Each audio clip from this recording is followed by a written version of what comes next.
All right. Good afternoon, everyone, and welcome to the Board of Registrations and Elections here. Today is June 21st, 2021. The time is 4 p.m. We welcome you here. Let's have a word of prayer. Father God, we thank you today for bringing us together to be about our city and to be about this community. We ask for your wisdom, your knowledge, and your guidance. In Jesus' name we pray. Amen. Amen. All right, item 2 on the agenda, we want to have the approval of the minutes of our last meeting. Granted that all of our board members have received a copy via email of our last meeting, and after reviewing it, what do we hear?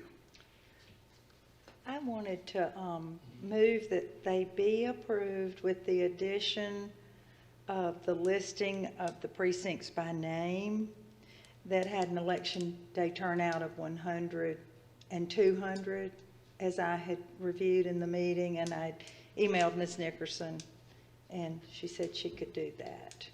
Okay. Second. It's been motioned and second that the minutes be received and accepted with corrections as aforementioned by Ms. Stubbs. All in favor, let me know by aye. Aye. Those opposed by the same sign. Then the minute stands approved and adopted. Item number 3 is to certify June's special election.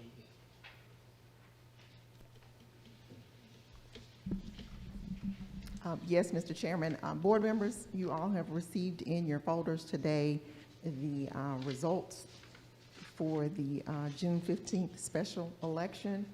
You've received the summary report, and you've also received the statement of votes cast report. You're certifying the totals there. We closed out with no provisional ballots cast on election day.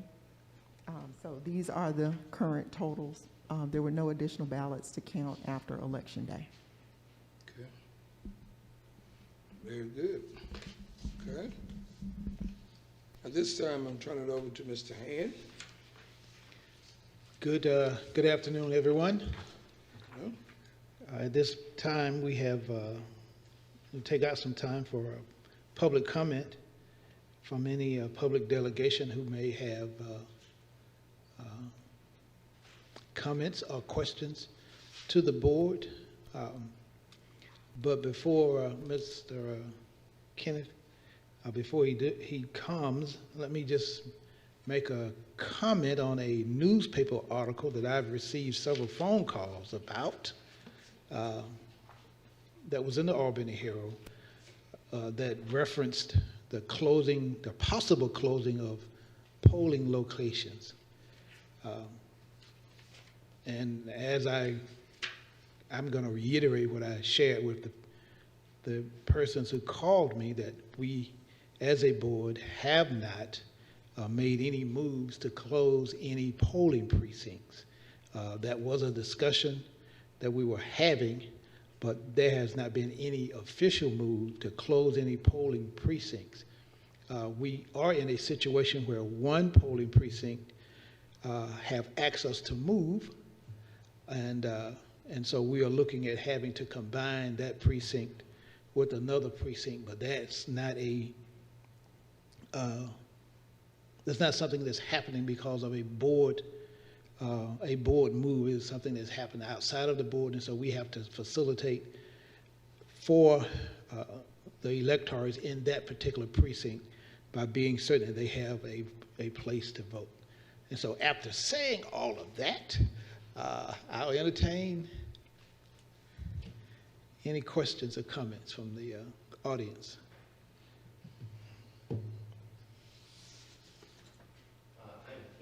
The Board of Elections. I got that same phone call about closing 2 precincts, and I was here to find out, was that true about the Albany State precinct, and I think Turner, another one maybe, I don't know the second one, but we're sure it was Albany State. So there's been no concern, no talk about closing a precinct in Dougherty County. No, again, it was just a discussion that the board was having, but we have not had any serious consideration of closing any precincts. Okay, on to that, can we find a way to give more information to the Albany State precinct in a way of information? Because the students come in and they only stay for 4 years. And my Albany community group feel that we need to have some in their pamphlet when they are registering for school to say you can register for Dougherty County. And most of them from other places, so when it comes for election time, they don't know what to do because they can't vote here and they're away from home, they don't get to vote home. So we need to have some information in their pamphlet to know what is the thing that they can do. And I know it's out there, but they need to see it firsthand when they first register at the college campus.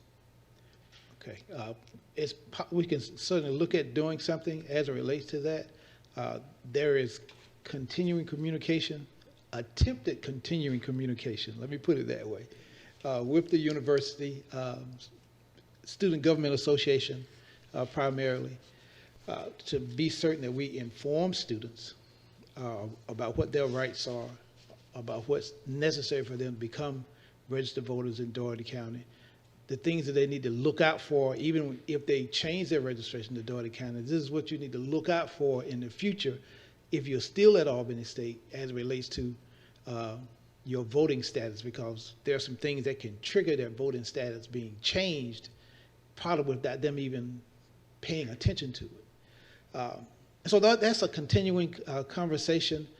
It would be great if we could have a department of the university that will work closely with the board or with the staff to be certain that we keep the students informed. Again, without throwing anybody under the bus, that doesn't happen like it should, or like we would like it to happen. Let me put it that way. But there is there's been efforts to try to do that. The request has come several times. We've offered, myself, Ms. Nickerson, others, to go and share information. And it just hasn't happened like we would like it to happen. Okay. Mr. Hand, I just wanted to point out to you, Mr. Rachel, this is not unique to Albany State. Any college campus has students who don't live permanently. That is not their official address. And usually their parents will have them sent an absentee ballot, or they will try to be home in time to early vote.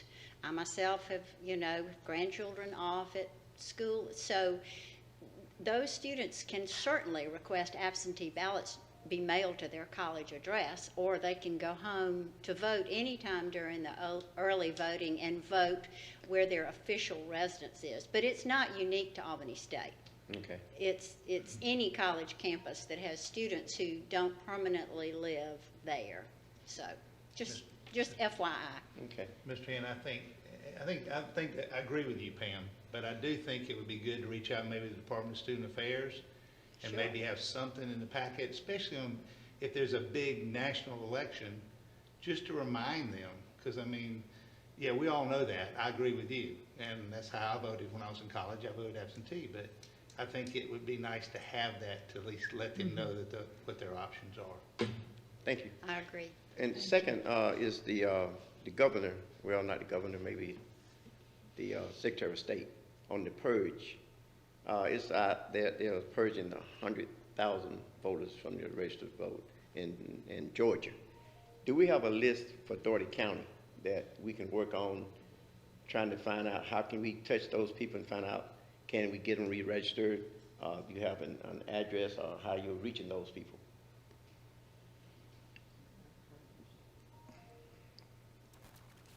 Those voters are not purged. Those voters are voters who have not made contact with our office.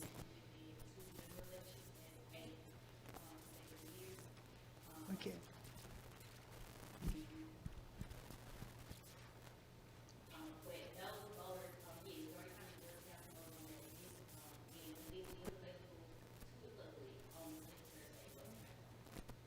Okay, most of those voters have moved and the address have changed. So if you send a letter out, is there any way that my group can entertain trying to reach those voters in any kind of way that you have from your public records?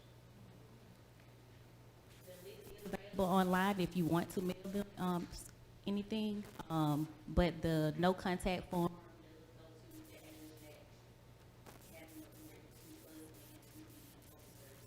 Okay. So you have a separate list for Dougherty County? So there's not no way I can. But Yeah. they're able to filter for Dougherty County. Okay. So there's no way that your office can filter out for Dougherty County? And they Yes. do that for you? Yes. Okay. You can submit the request to our office. Okay. Yes, sir. All right. That's all I have. Thank you. All right. Thank you, sir. Is there anyone else? We're gonna have to start finding you. That phone. Good afternoon, ladies and gentlemen. Good afternoon. Hey. My name is Maddie Wright. I'm with Westtown Neighborhood Watch. I also read that notice in the paper, well, actually it was an editorial. And I read it and I sent after I checked the Board of Elections this morning, and I was told that the meeting would be today, and it's a possibility you all might be discussing closing some of the precincts. But I'm glad I'm here today to find out that it was just a discussion and it hasn't been anything like that has been finalized. Also, I had also read in the paper that very soon we're going to be having redistricting because of the census. And they had a list of dates in which they're going to be meeting in different cities. So will you all post that in the Albany Herald, please, so that we could come and listen to, you know, how this map is going to go and things like that, please? Okay, that's actually not handled by this board, but I am absolutely certain that it will be posted and it will, Right.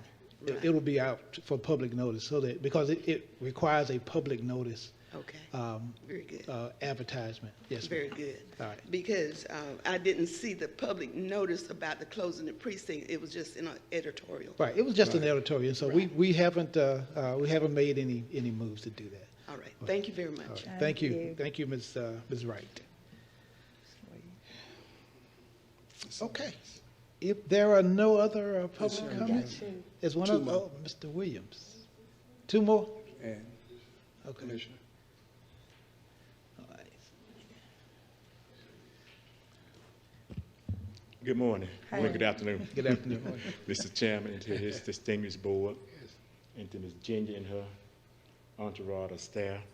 I too is like an old junkie when it comes to reading the newspaper, not only looking for subject-verb agreement, but I always do highlight. And Mr. Tim Wiseman did an op-ed in the local newspaper yesterday, which was Sunday, June the 20th, 2021, and talked about precinct is something that will be discussed in the coming weeks or months or whatever. And the gentleman before me, Mr. Florence, alluded to Albany State, and I can testify that since it was pointed out that Turner Elementary School has a very, very low turnout. But I can tell you, probably the oldest board member that probably would know that would be Mr. Benahan, is that since I've been elected, that precinct has always, in 27 years, have always been at the very bottom or next to last. And the reason why is that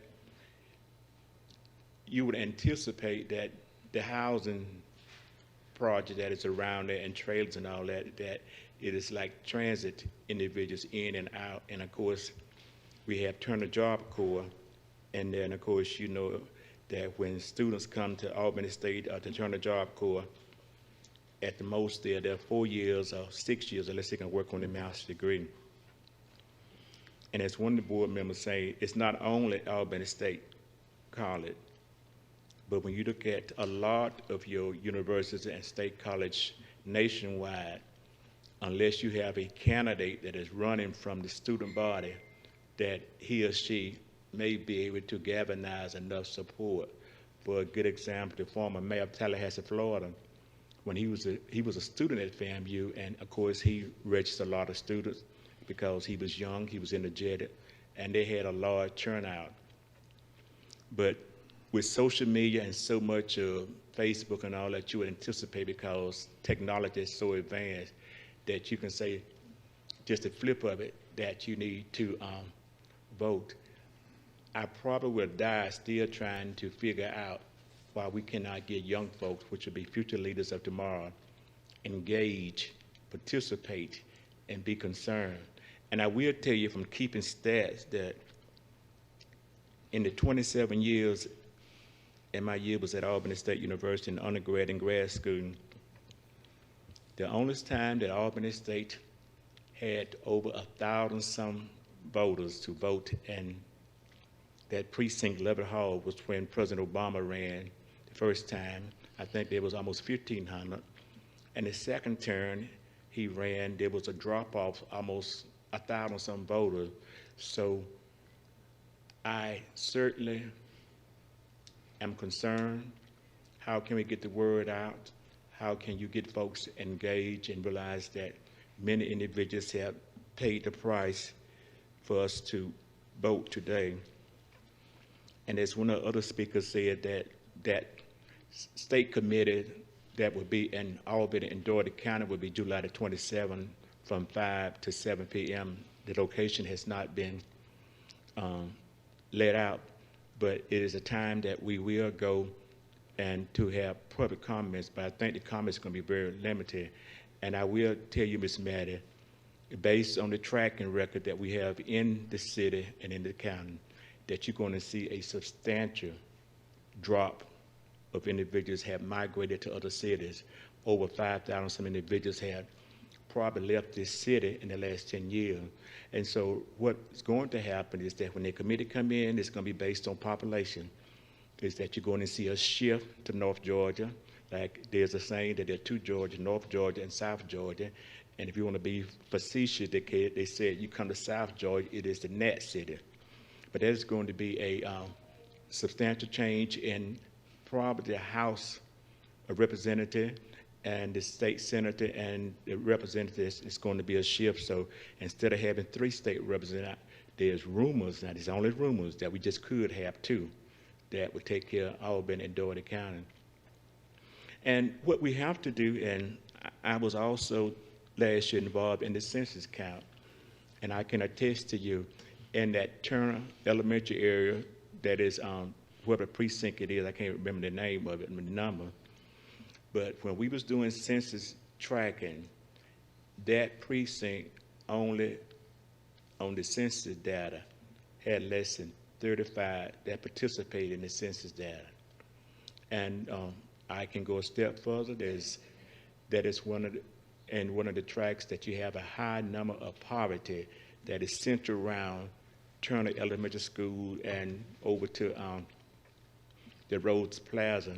And once again, they're transit. They're in and out because there's over 200 some apartments in there. And voting for a lot of them is just something that they should take serious, but they don't. And with the new Bill 202 that was passed, it's going to be devastating for peoples of color and senior citizens because not knowing the logistics, things of that nature. And Ms. Jeannie, I certainly hope that I know that if you can spend some more money in doing some ads in the paper, because if you look at it, that in the presidential election, Dougherty County had an increase of 57% individuals that voted. But when it comes to the runoff, you had 12 polls that did not peak till 50%. So there's always a drop from a race from when the runoff. And Mr. Chairman, to the board, I was astonished, shocked, and petrified when Ms. Ginger handed me the note last Tuesday that you had 9,700 individuals in District 2 school board, and less than 10% voted. I was talking to some of the candidates, and I said, unfortunately, the candidates put out more signs than they had voters. Yep, they did. And And Ms. Junior has taught me well, and of course, other individuals have taught me well, that when the poll closed, that they put the little register on the door. And the first one I went to was MLK. Over 3,000 individuals that vote at Old Mount Zion Church on MLK. When I went in to ask the young lady about the number, she said there was 194. And so I tabulated, when I was coming out, there was 3 individuals going in about 1 minute to 7. So I don't know what can we do to energize support, but out of 3,000 individuals, only 197 voted at one of the largest precincts in the area. It's work to be done, but there's a process that I can attest to you. Voter education is fine, but we got to find, Mr. Chairman, a way to make sure on election day they have it that they need to go and vote. Thank you, and certainly wish that when you all decide to, one of the young ladies said in the article that it is in the stages of 20-some precincts, and because of the shift in population, the shift in turnout, that 10 of those precincts, you know, probably could be consolidated with another and all that. But I certainly hope that you all will keep us abreast. And Ms. Junior, is it possible that we can get a list for the community to be aware that when the board meet in a year, like from here on down to December, that we can do something in the post of the newspaper to let folks know that when the Board of Elections is going to meet? Jim, it's already posted on the social media, but if you want a calendar, you can request one and we'll provide it. We generally always, everything is done through the PIO officer and everything has been posted and advertised in advance. Okay. And the media is made aware of it as well. Okay. She sends it to media outlets as well. Mm-hmm. So anything else, we can talk about that after the meeting. You can come see me and let me know exactly what you need. I certainly appreciate it, and I will tell you this, and I'm going to sit down. A lady called me week before last, said that her trash a neighbor was putting the trash over in her yard, and the landlord told her they could not put it there. And so I asked her for a residence, so she said she stayed in the Cremata Beach area, and she gave me the 1,400-some block. So I said, well, who was your commissioner? So she said, I've been voting for you for the last 40 years. And unfortunately, she was in District Ward 2, not Ward 1. So that is the information that is out there, is the correct data and information. And we certainly got to teach our citizens, not only voters, but young folks, that they need to be informed, they need to be engaged, and they need to participate. Mr. Chairman, to the colleague, thank you for your observation, and I certainly wish you all well, and you be blessed. Thank you for your service. Yes, sir. Thank you, Commissioner Howard. James Williams. Good evening, Chairman, Good evening. election boards, election officers, staff. We are so glad to hear that that is just a discussion and not being considered the election precincts closing. After talking with the state today, Levitt Hall with 1,118 voters, Lippman Cathedral, 1,450 voters, Shiloh Baptist Church, 1,515 voters, Bill Miller, 2,241, and Turner Elementary, 1,125. Approximately about 8,000 voters in those precincts, if they could be considered closing. We're asking that when you have those discussions, to take consideration of those 8,000 people have to find different locations to go vote at. There's 56 Latinos that votes in those precincts that I mentioned earlier.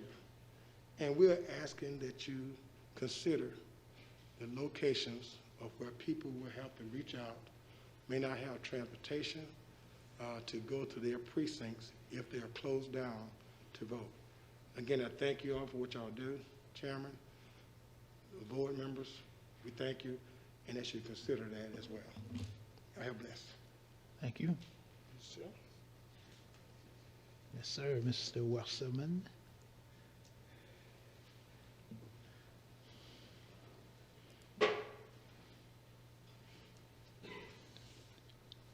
Good evening, Chairman, Board Member, staff. Good evening. My name is Tim Wesselman. I had the opportunity to view the last meeting after, it's on social media as staff has noted, and I was just perusing social media one day and I saw y'all's meeting and I heard the discussion. That's how I learned of the topic. And that's very good that social media is out there and reaching out. So after I was able to watch the entire meeting and take a closer look at it, I did come up with a few questions I had. I understand that discussion at the last meeting was consideration. It was detailed consideration, though. Precincts were named, reasons were given, comparable counties were named. Some of those counties have showed up by name in national reports that question the wisdom of closing precincts. So it did seem to be meaningful discussion. So I had a couple of questions. One, what is the reason we had that discussion come up at the last meeting? What is bringing this topic to discussion at this time? Okay. And secondly, if y'all do go forward any further forward, my question would be, what criteria would we look at to close a precinct? Because I really enjoyed listening to y'all's discussion last time when y'all looked at just one of them, just looked at Turner. On the face of it, Turner's got terrible turnout. But as we look at it closer, if you were going to consolidate two precincts, maybe Turner's the place to consolidate them to. And that's what my takeaway from listening to you guys talk. Because Phoebe's not got great square footage, doesn't have, I'm sure, doesn't have the support staff that Turner does. And so clearly consideration of being efficient is a good idea, but the question is, what's the criteria? Are we going to consolidate people into smaller areas? And part of my criteria question is this: will we look at the maps of these precincts? Yes, Turner doesn't get a lot of people, but they do reach all the way down to Turner Job Corps Center. That is quite a few miles, and it's miles that those students often walk. So, you know, geographically, are we considering geographically where people live when we have this discussion? And do you have criteria that will make sure that these precinct closings do not disproportionately affect one demographic group over another, or one geographic area over another? Simply looking at a couple of characteristics of the discussed precincts, we found out the precincts getting closed clearly had one characteristic. Not getting closed, I understand, but precincts that were identified as low performing had one characteristic. The precincts identified as high performing had clearly a different characteristic. So if we go forward moving discussion into consideration, will you have criteria that make sure we don't target people based on, as the old Voting Rights Act Section 5 said, based on color?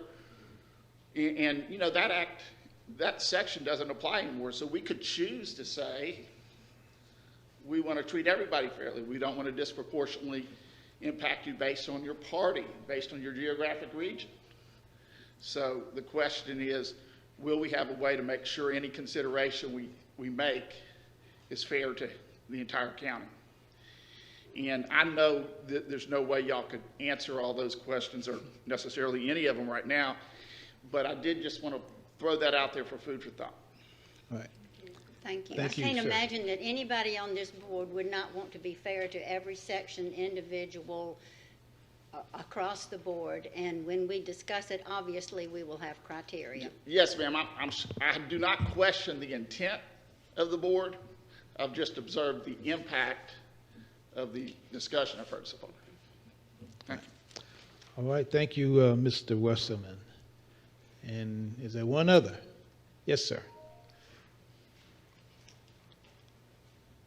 How's everybody doing today? Great. Good. Right here. My name is Joshua Anthony. I'm 18. Not the oldest guy in here by far, you know. Just I've noticed, you know, when he was talking about younger voters. You know, we're trying to get younger voters out, but they have no incentive to go. We have Albany. Just look at it as clear as day. It's a declining city. We need to put some incentive so that younger voters can come out, and we can put some more people in places so that they can work. So you have these precincts that are closing. And we know that there are people in these areas, but we're not putting any information towards them except maybe in the newspaper, like she said. And in the age of technology, you know, an age of where people are actively looking for things maybe on Twitter, maybe on Facebook, we're not reaching out to the young people enough. And it seems like, you know, and I know people have good intentions, and it seems like we as you know, as adults, or you as adults, I just cracked the code, right? It seems like you're excluding us, you know. And I'm speaking as an 18-year-old. You know, I'm not well seasoned. I don't know the whole world, but I do know that for teenagers, for people that are going into the, you know, growing up and supposed to be the leaders of our, you know, the next generation, we have a college right here. People all around come to this college, regardless of what, you know, their specific reasons. They go to the college. So we have people here that can vote, but they don't come out because they feel like, hey, there's really no need to. You know, they're just like, hey, they're not out here looking out for us. And so I suggest, and this is just my suggestion, is that we actually make a strong pull. Maybe after you go after an election or something, the city has like a small little area where you can go get you some snacks or something, anything. Because when we are in a city that is impoverished, people are focused on everything but voting. Literally everything else. They're trying to figure out how they're gonna put food on their children's table, how they're gonna pay their next bill. And because I did a little bit of research. Albany, it has a budget of like $63 million, right? Something like that for the budget of 2021. A lot of it is allocated to the resources of the city, but very little is put into the community that are hit the hardest. And I'm just speaking, you know, from what I've seen. And I'm sure, like you said, everybody here wants to do what's best for the city. But until we put the youth first, until we put families that are impoverished first, there is absolutely no way this city will ever grow. There's absolutely no way we will ever have any more, no strong turnouts for elections. And that's the gist of it, you know. I didn't come up here to ruffle feathers, but that was just, when I heard it, I was just like, yeah, he has great points. How are we gonna get the youth to vote? But the crime is out of control. We got to figure out how we're gonna keep these kids off the streets. I'm a child. How am I gonna stay off the streets? It's like that. And by no means, my grandmother's done a great job. You know, my family. But there's people that don't have that. They don't have what I have.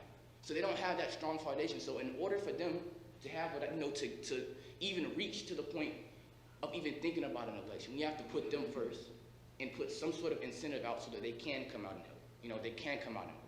But thank you. All right, thank you. Josh. What's your last name? Josh, Excuse me, yeah, Joshua? I'm sorry, your last Give name. me your Yeah. name.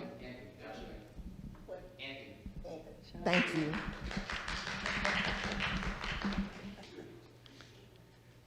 All right, well, thank you all. That's been a lively conversation. So I'm going to close the public comment, Mr. Chairman. I'll hand it back over to you. Thank you so much.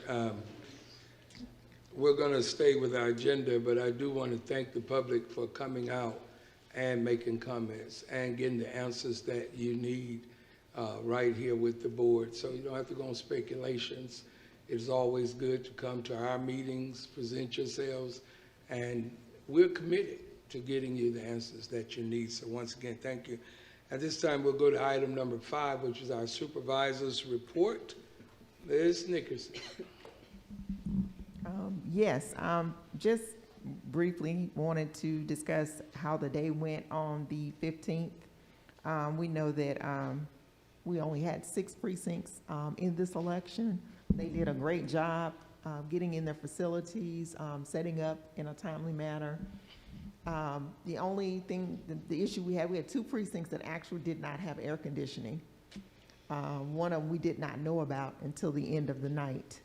The other one, we had supplied some air, but then we sent more air. Other than that, the only other thing we had was seals. I think we did not supply the seals that was needed for for the process.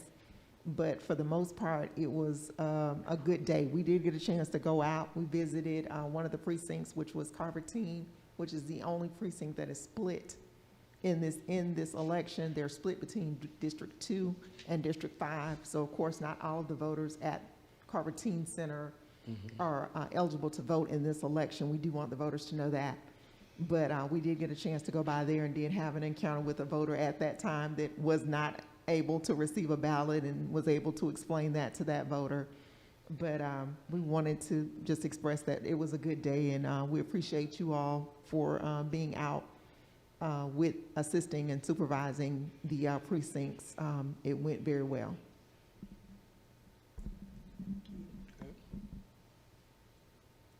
All right, item 6, thank you, Ms. Nicholson. Item 6 will be our future planning runoff election July 13th in our new location for precinct 27, which is Westover Community Church. Let's start with our runoff election July 13th.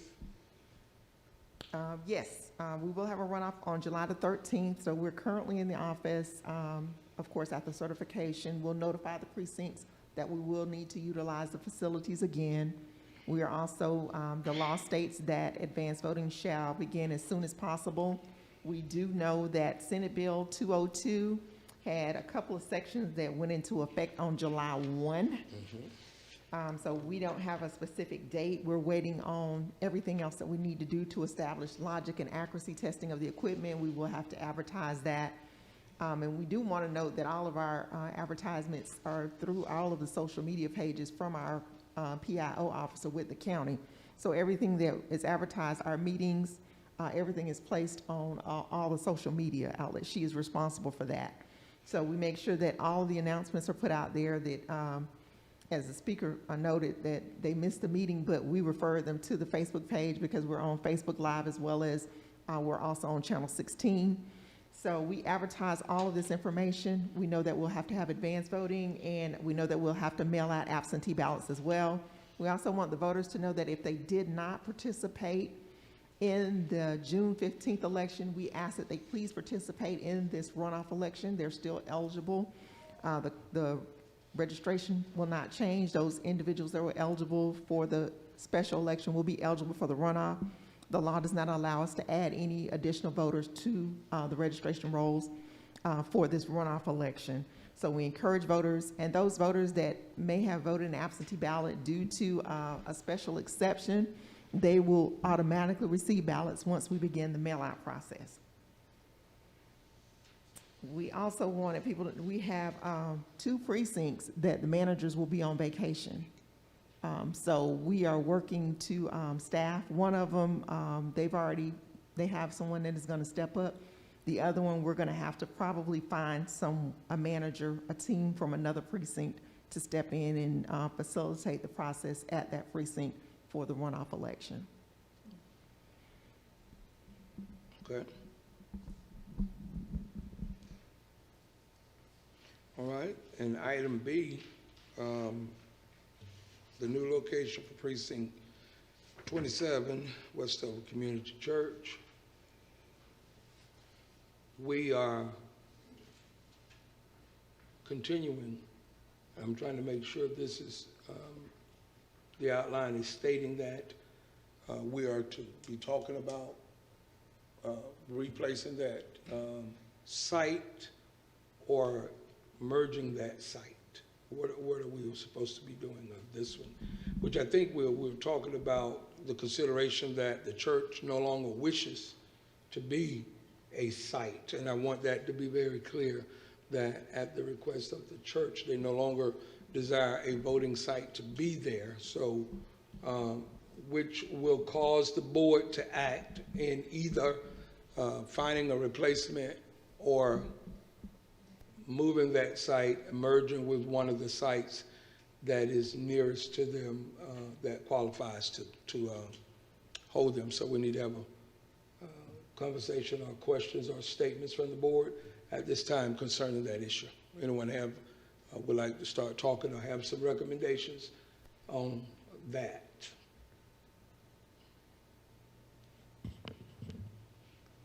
Don't y'all all come at one time? Mr. Chairman, if we have not found a replacement Yeah. site, and I have not heard that we have, then it is my recommendation that we merge them with Westover, which is 3 blocks down the road from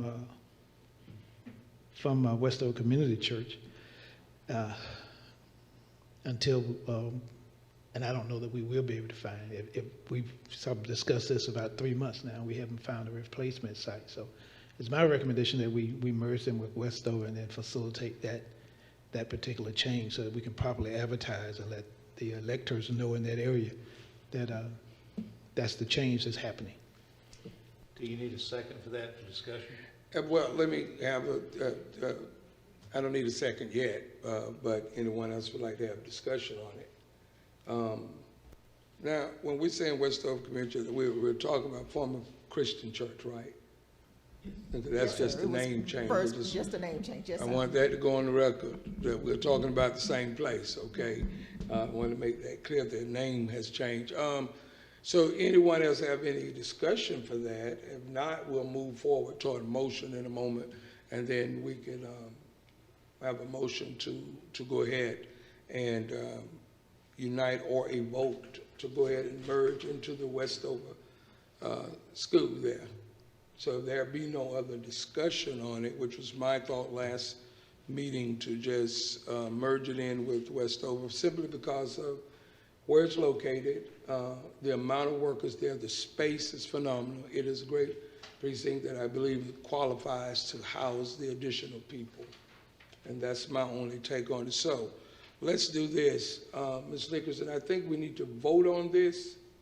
Let's vote on it, all in favor. Well, before we vote, Westover is a busy district. I mean, that affects me. I'm personally, I will have to change over to Westover. I don't mind that. I just want to know, how can Westover accommodate that merger?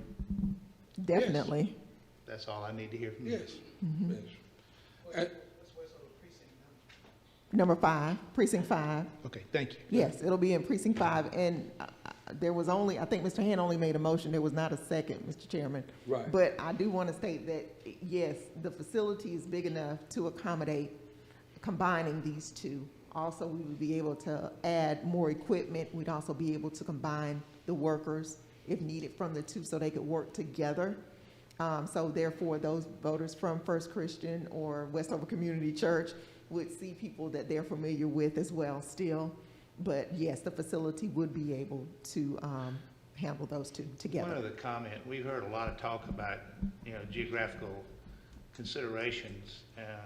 That church is right there on Westover. I hardly ever, the times I've been there, I've never seen anybody walking down the road to come vote. They drive in. They come in by vehicle.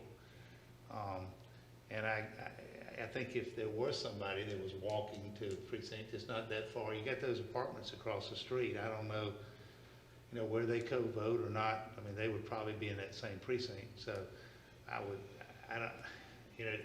it is a problem. I wish we could see the statistics, and I don't know how you could do this, but I would love to put something on a ballot that says, how did you get here today? Did you walk or did you come by car? Because I think that would answer a lot of the questions we talk about people. Most people drive. Now, and I know some people don't have cars and some people have to walk, but I bet you they're such a minority. But I think in this case, the geographical location of Westover High for this school I would be in favor of this motion. Okay, so one question before we make an official motion. Precinct 27 will not lose its designation as Precinct 27. Well, what you're voting for is a merge. You're Okay, voting so to we're gonna- combine the two. You're not voting, I don't know how we could put it on hold. I'm asking the question so that right. we have the motion correctly, because I mean, Right. Yes, combining sir. the precincts versus Right. Combining them. moving the yes. address of one to another. No, sir. So, I It mean- would be combining, yes, sir. Definitely all would be right. So- combining, so yes. Precinct 20, we will lose precinct 27. Correct. Okay, all right. I just And want to then make sure. the only time, we wouldn't be able to change the numbers of the precinct until, like, as I've stated previously, when we go through redistricting, we Right. would then go into the system, of course, and we'd be able to update the names of our precincts and also correct the numbering of the precinct, which we went through this before in the past when we've had this situation happen. So the 27, the number would still exist because we can't physically remove it just yet, but we will go into the system, change those voters from 27 to precinct 5. Because they have the same, I've given you in the data, the same representatives are at both those precincts. All right. Correct. Now, with that being said, I'm sorry we can't have any more comments from the floor at this time. Thank you. But, so we would entertain the motion now, if you would. Now you're into it. Yes, sir. Okay, Brother Chairman, I move Mhm. that we combine precinct 27, which is Westover Community Church, with precinct 5, which is Westover High School, for the purpose of solving the issue of Westover Community Church asking us to close that precinct at their church. A second. Okay. Now, it's been motioned and second that we do the merger of precinct 27 into Westover for the sake of facilitating that precinct, I'm sorry. All in favor, let me know by aye. Aye. Any opposed by the same sign? Then it is done. Mr. Chairman, I just want to make one statement is, we did not close this precinct. They closed themselves. They died. Correct. And we are just taking care of the voters that are there. So let it be for the news media that might be here or might be leaving, that we did not close this precinct. Yeah, I think you got it. I looked at it and said that earlier. It's not our doing. All right. Thank you, sir. Of course, item number 7 would be our election educational training, Senate Bill 202, Section 1820 and 34. Is that you, Tamika? Yes, sir, 18, 20, and 34. 34, Yes, these are small updates for, yes, sir, we're trying to do it every meeting. Okay. You have the slide presentation in your folder. Ms. Johnson is going to facilitate it. I just wanted to address Dr. Cora's question at the last meeting in reference to challenges. What we know is that a voter can be challenged up until Election Day. Even if there's not enough time to hold a hearing, what would happen is the voter would vote a challenge ballot. The precinct would be notified. They would vote a provisional ballot, and then challenge would need to be written on the envelope and on the, I think on the voter certificate. But you can be challenged on Election Day. You just have to vote as a challenge. If that person arrives at the precinct to vote, you would write challenge on their provisional ballot. They can't vote utilizing the BMD. And then we follow the steps afterwards to, before certification, to find out if that ballot will count. And that would be a nightmare if you had 1,000 challenged votes come in on the day before the election, of how you would annotate who those people were, wouldn't it? I mean, Not really. It depends on how the challenge is submitted. It's generally kind of submitted with the information. So it just depends. So are you saying that if a challenge is made very close to Election Day and there's really not time for a hearing, that there's almost a default that those challenges are, those people are voting a challenge ballot and will be looked at afterwards? Provisional ballot for review later. Yes. Okay. If there's not enough time, because we talked about it last meeting about the time frame, the 10 days, what the new law stated, and we were asked if say if it's 2 days, it could be the day of. a challenge is received in our office, we would notify the precinct of where the voter is located at, and the voter would vote a provisional challenged ballot. They would still be able to vote, but they would vote a challenged provisional ballot, and then the steps are followed afterwards. Because you always have that time frame afterwards for provisional ballots, so it would be the same process for a challenged voter. I was just saying logistically though, Ginger, I mean, if it were, you know, somebody presents 500 names that they picked up off the registry or whatever, and we would approve it, then you've got to go through and identify those names at each precinct and when they come to vote. I mean, it seems like it'd be a logistical nightmare is what I'm saying. Not really. There's Okay. there's a way to you know, it's the way you process it. And yeah, from the outside looking in, it may look a little different. It's a little work, but it's something that we could do. Okay. All right, so, Senate Bill 202, as Ms. Ginger stated, we decided to do educational session at every board meeting. So this meeting, we're gonna discuss, Senate Bill 202 with our focal points being section 18, 20, and 34.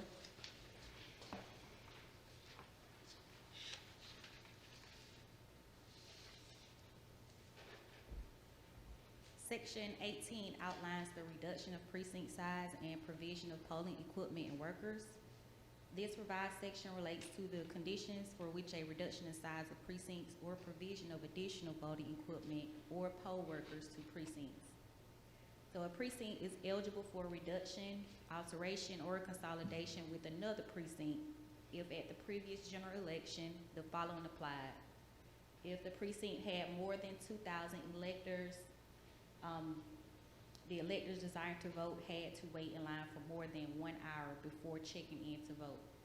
So if we had 2,000 voters in line waiting more than an hour to vote.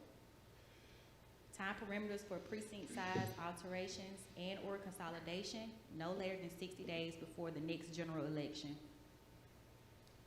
Alternative to precinct size reduction, alterations and or consolidation, providing additional voting equipment or poll workers or both before the general election.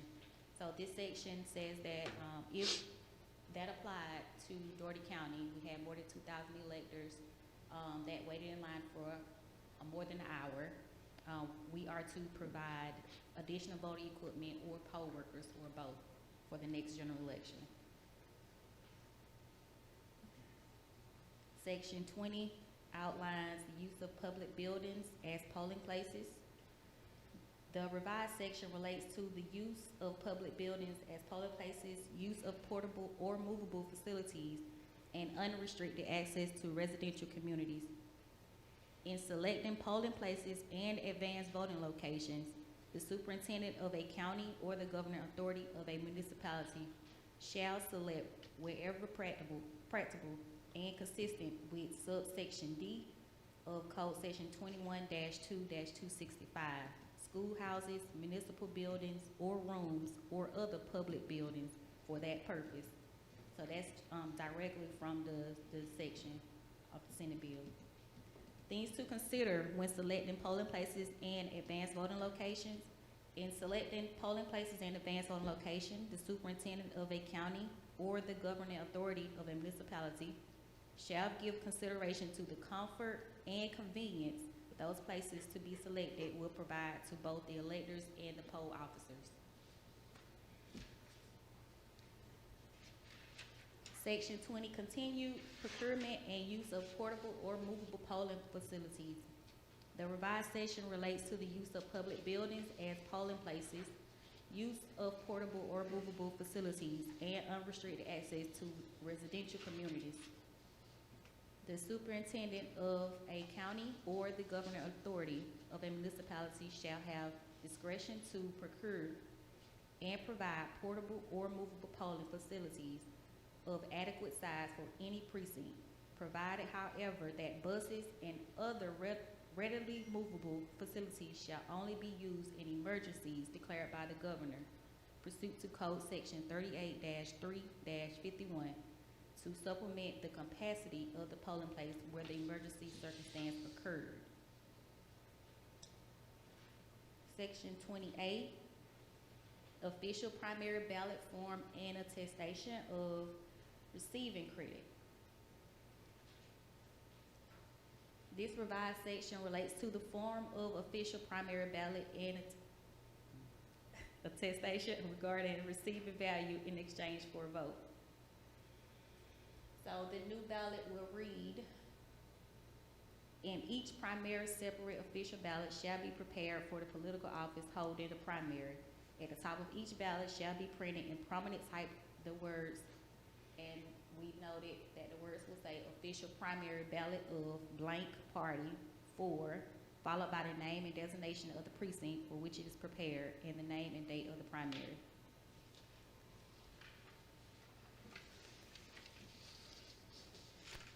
Section 20B, ballot form in nonpartisan municipal primaries. The revised section relates to the form of ballot in nonpartisan municipal primaries.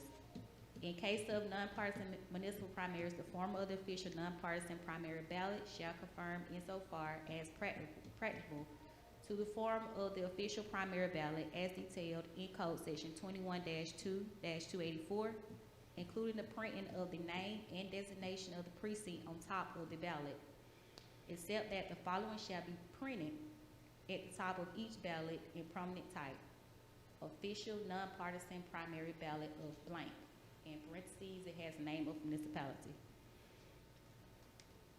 There shall be no name or designation of any political organization, nor any words, designation, or emblems descriptive of a candidate's political affiliation printed under or after any candidate's name, which is printed on the ballot, and the incumbency of a candidate seeking election for the public office he or she then holds shall be indicated on the ballot. So we just put an example of how the nonpartisan municipal primary ballot would look at the top.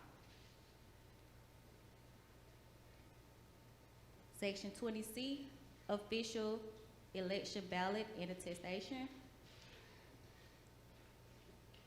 This revised section is related to form of official election ballot. This revised section is related to form of official election ballot, attestation of receipt of benefit in exchange for a vote, and when an election is not required. At the top of each ballot for an election shall be printed in prominent type the words official ballot, followed by the name and designation of the precinct for which it is prepared and the name date of the election. So we provided an sample of the official election ballot.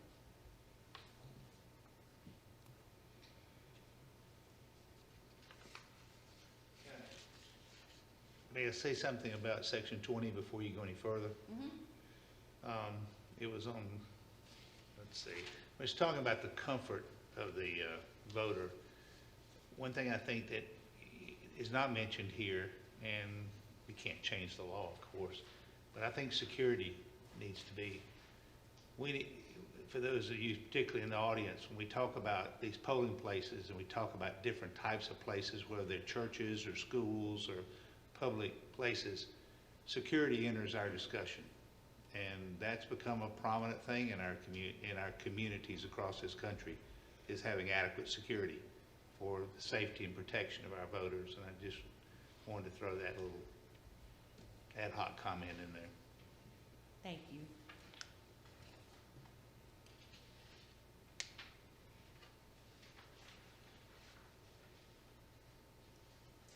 All right, section 34, provisional ballots.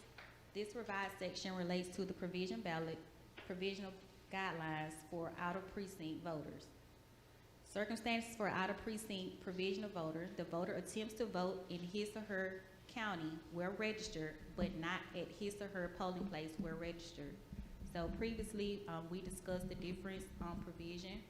So out-of-precinct, meaning that they are registered in Dougherty County, and they're at the wrong location. That's a out-of-precinct voter. A voter that's registered in another county is not considered out-of-precinct voter. Protocol for addressing out-of-precinct voter: the poll official should inform the voter of the polling location for the precinct where such person is registered to vote. The poll official shall also inform such person that any votes cast by a provisional ballot in the wrong precinct will not be counted unless it is cast after 5 p.m. and before the regular time for the closing of polls. The person must execute a sworn statement witnessed by the poll official stating that he or she is unable to vote at his or her correct polling place prior to the closing of the polls and giving the reason. So that's a new part of the provision process for out of precinct voters. This is an example of the sworn statement that was provided by the Secretary of State's office. It's a provision affidavit for out of precinct voters. If a person is voting a provisional ballot in the county in which he or she is registered to vote, but not at the precinct in which he or she is registered to vote during the period from 5 p.m. to the regular time for the closing of the polls on the day of the primary election or runoff, the person shall execute a sworn statement witnessed by the poll official stating that he or she is unable to vote at his or her correct polling location prior to the closing of the polls and giving the reason thereof.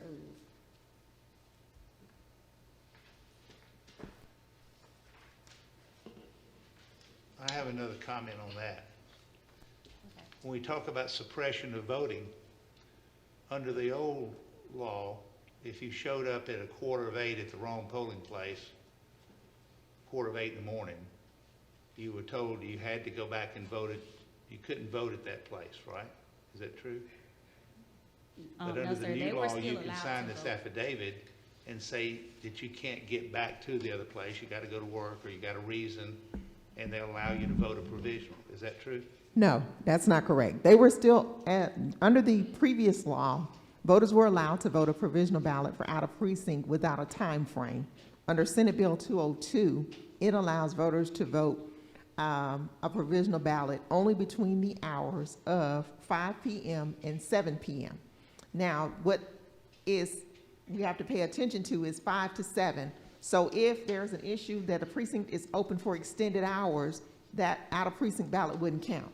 Those are your hours from 5 to 7. You have to sign this affidavit. So if I'm registered at Westover and I show up at Putney at 8 a.m., they're going to tell me, which is what we've always told the voter, is where they vote at. Okay, so you would tell me you're not on the rolls here, you're registered at Westover High School to vote at. And I would say, well, I want to vote here.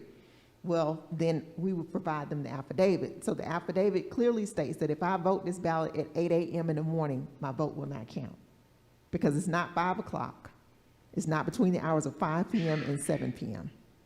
Okay, so if I showed up in Putney at 5 o'clock, 5:15, same day, and the same thing would be said, then I would be able to complete the affidavit and my ballot would count. But at 8 a.m., of course, I'm going to be told where I'm registered at, so it would be better for me to leave Putney and drive to Westover so that my vote counts. Because if I cast that provisional ballot, it will not be counted.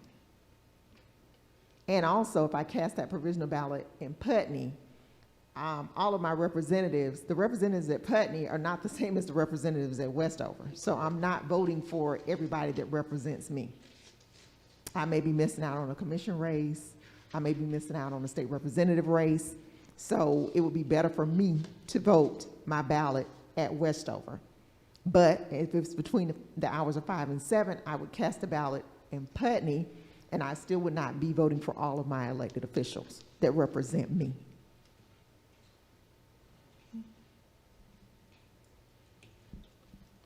Okay, I see our time is far spent, and thank you for the training. That information is very informative, and it helps us to govern and give the board insight, so thank you so much. And item number 8 on our agenda is other business. Do any of the other board members have other business or the supervisor? I have just one announcement, of course, that our office will be closed on Monday, July 5th in observance of Independence Day. So the county offices will be closed.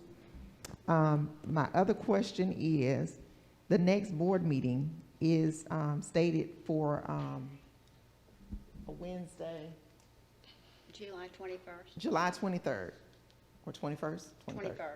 21st, okay. So I would ask the board, if possible, if the board would be willing to meet on the 19th, the Monday, so we could certify the election results and send them off in the mail, so that we'll be able to pass those results along to the school system, and they'll be able to put their person in place. We do mail our results from this election to the state. We do not, there's not a courier. We do not send it by the trooper. So if that is possible, that is just a request, if we could meet on that Monday to certify the election results for the runoff election. That would be fine with That's me. fine with me. Yes. Unanimous. So we'll Yes. move Okay. the meeting Thank you. to that. And so you're saying we'll combine that with our regular board meeting, right? Yes, sir, that's Okay. correct. All right. With that being said, I thank you guys for being here. Hope you have a wonderful and safe time. Happy 4th of July. Meeting is adjourned.